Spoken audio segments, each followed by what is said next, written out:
Midday, I'm Sarah Toom. Good afternoon. The outcomes of mayoral elections in England are due to be announced this afternoon after a series of defeats for the Conservatives in local council polls. Rishi Sunak will be hoping his party can hold on to the West Midlands mayoralty, which would mean Andy Street serving a third term. The new East Midlands, North East and York and North Yorkshire mayors have all gone to Labour.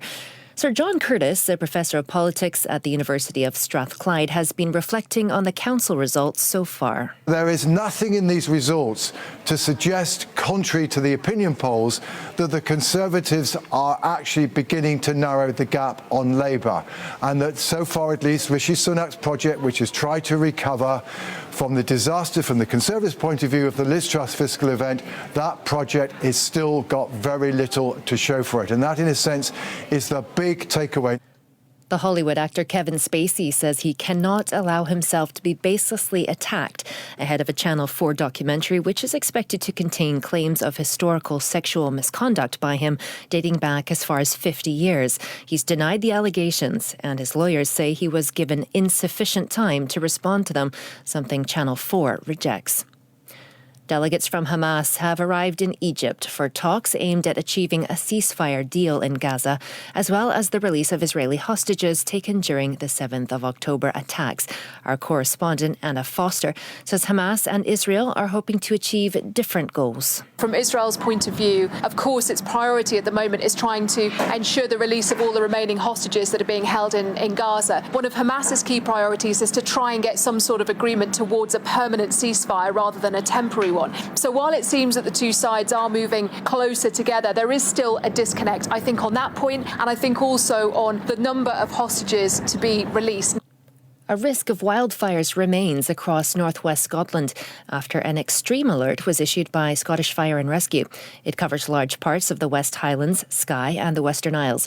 People living in or visiting the areas are being urged to be extremely cautious. It comes after the A85 in Argyll was closed at Connell Bridge because of a wildfire on Thursday. There are calls for an historic building in Inverness to be saved and restored 17 years after it was badly damaged by fire. Conservation architects say View Hill House, which is B-listed and nearly 200 years old, has crumbling walls and could collapse. Highland Council says it can't develop the site because it's extremely challenging and there are limited public funds. The owners have been contacted for comment. A 19-year-old from Cambridgeshire has become the youngest TV composer in British history after creating the score for the BBC One Scottish drama Granite Harbour.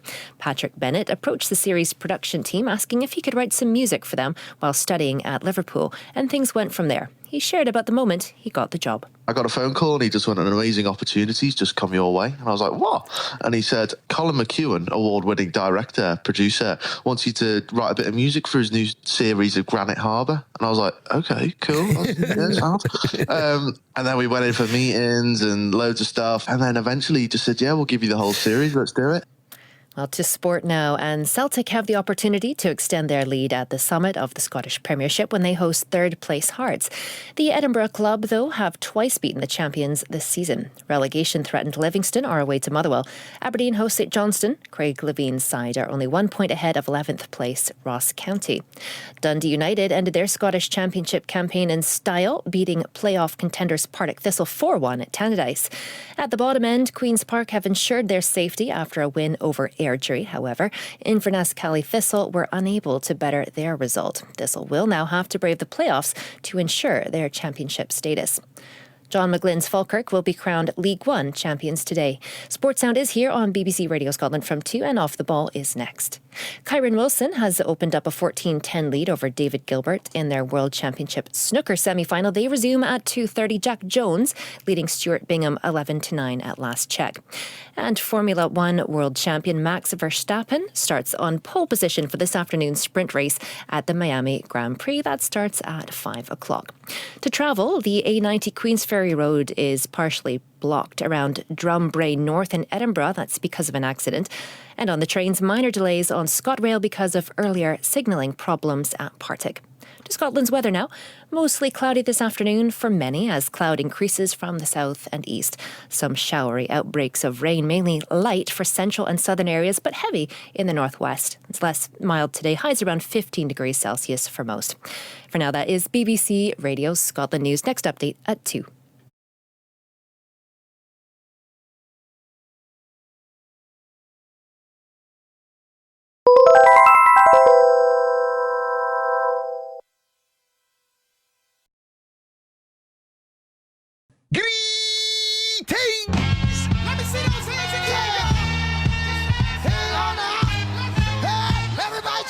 You're tuned to Off the Ball, the most petty and ill-informed sports programme on radio. The week in Scottish football. Your favourite radio moment. Christian and your cult hero. And the big stuff you've never ever seen. I'm Stuart Cosgrove, he's Tom Cowan. And you're tuned to the odd couple of Scottish football.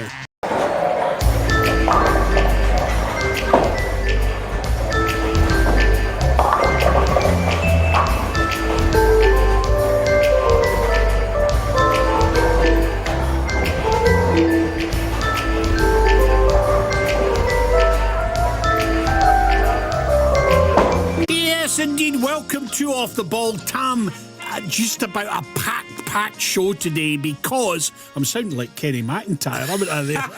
A packed show today. But when you say it, your nose didn't get any longer. Because firstly, so much going on in Scottish football. Big congratulations to some of the champions. Dundee United last night, absolutely packed out Tannadice. Good game, good atmosphere. Falkirk, invincible, ? But again, a full house today for them. They are, of course, one of the best teams of the season. And I've got to say Steny as well. They've wrapped it, done it, they've done it. And again, Stenhousemuir, of course, I thought maybe the Steny boss could have got a wee shout as manager of the year for picking up their first silverware in the club's history. We're going to reflect on that because the player and the manager of the year nominations for the PFA did come out this week. Yeah. And before MD gets her knickers too much in a twist, please remember it was the peers that voted for us. It wasn't some committee tucked away at the SFA. It wasn't a random group of fans. So I think we need to give the other managers in the game, the other players in the game their say. Stuart, I must say, I think we've both always sang for the same hymn sheet here.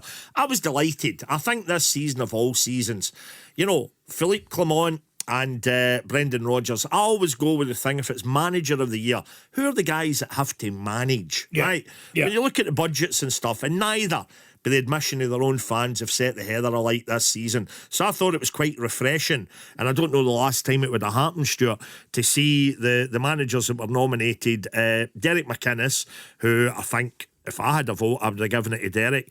Tony Docherty, and of course John McGlynn. Yeah. And I've even heard some folks saying, well, who had a wee discussion with the other night, who'd a vested interest in this, and he said, but wait a minute, if you're saying that Clement and Brendan Rodgers had all the money, you can't then give it to John McGlynn. Yeah. Because in relative terms in that division, He had all the money. But I would go anyway. I think the three of them are fair enough. I noticed somebody online this week, and I've not even checked it because we are petty and ill-informed, somebody who's clearly not a Dundee fan said, could this be Tony Docherty, who's won 10 games all season? Yeah. Is that true? Well, look... Is that true? Well, let's say they crawled into the top six. But you know what? Look, I'm going to say something else. It's very, very interesting, that one, because if there are two good friends in Scottish football who've worked together over 20-odd years, it's Derek McInnes and Tony Docherty. They used to say at St Johnstone that Tony was the guy that worked with the players, and he had and that Derek was the kind of senior coach, if you like. But they've been buddies all through absolutely. their life. Aye, and John McGlynn has gone in there. We've always had for a variety of reasons. Could this be the thing that splits them up? Might be. Animosity, acrimony, and at the actual the drink will be flowing sometimes. Big fight. Turn into a bun fight, and before you know it, the two of them are out at the bar in the hotel, rolling about in the carpet. That could be interesting. But no, I would have gone... In order, if you came to me with those three, I think Derek McInnes would be a deserved winner. John McGlynn would be a really good runner-up, and I'd maybe stick Tony Docherty in there third. But whilst congratulating Tony Docherty, because as much as you're saying, as you're entitled to do, being for Perth, I had to get in by the proverbial ball here. When you think of Dundee's, recent past, Stuart, how you lost count of the administrations. I know you think, I've got my pals up there, my Deaford life buddies, but Dundee, Yo-Yo Club, they were in the doldrums for a long time. They had all sorts of crackpots and Sumi, if you like, who'd been in charge of the club or on the periphery, some mad lawyers, etc. You know the guy I'm talking about. And there they are in the top six. Yeah. So Absolutely salute they guys. What about the Well, player of the year? congratulations, Tam. Where do I put 5 pence in your bucket here? The players again, we had Jack Butland. We had Jack Butland was in there, of course. We've got Lawrence Shankland. I kind of stopped looking at the nominees after Lawrence Shankland. And I think the more we can encourage that guy, if you like, and the more we can put him up on that pedestal without making his head swell even bigger before Ian McCall texts us to mention his forehead again. But it's going to be good for us in the summer. So Lawrence Shankland for me is undoubtedly the player of the year. I think, and I wonder where they would be in the league without him, because Butland, I think, has been immense at Rangers. And you could argue, hard act to follow in the wake of Alan McGregor. And Matt O'Reilly, still no forgiving him, of course, for the late winner at Fir Park. I just wonder about Jack Butland. I mean, I have a wee bit of a hope for Dimitar Mitov of St Johnstone, who will absolutely clean up all our Player of the Year awards. And are you going with the argument, that Mitov comes under much more pressure than Butland? I know. I mean, it's an academic argument, but I think the thing is, if you looked at it, Butland will have gone through games where he'll have long periods of being able to make a cup of tea for himself. Aye, and you know what? If there was just an award from the heart, I would have given it to Jim Goodwin. I mean, I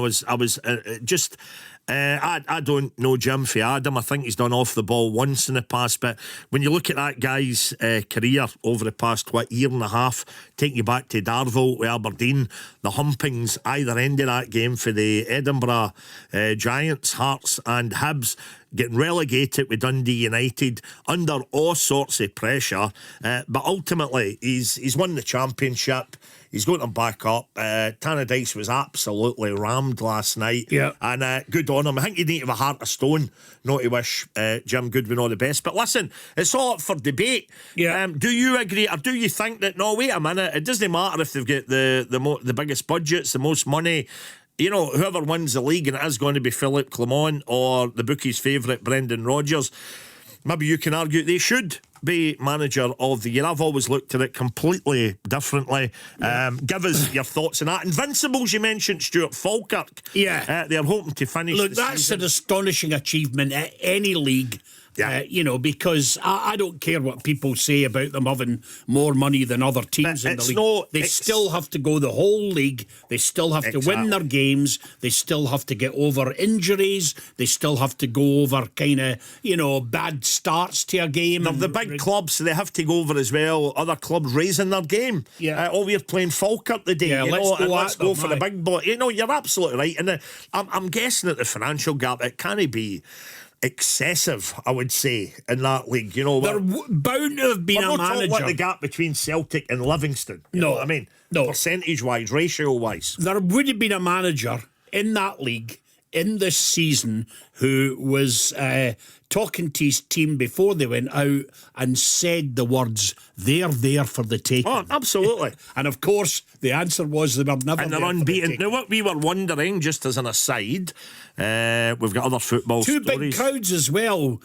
You're looking at the best part of 8,000 plus at Falkirk. And was it near on 12,000 at Tannadice? Was it? Yeah. I didn't get the actual. What I need to know as well, last night, did Partick Thistle, are they all getting fed up with us? I missed the start last night. Did Partick Thistle, were they the latest club to give United the Guard of Honour at the start? I missed that, but United, Thistle took the lead, and you could hear their fans going at it. I know, right, we might have won the big, no, he's no use, and then 4-1, But listen, let's hear for the Dundee United fans.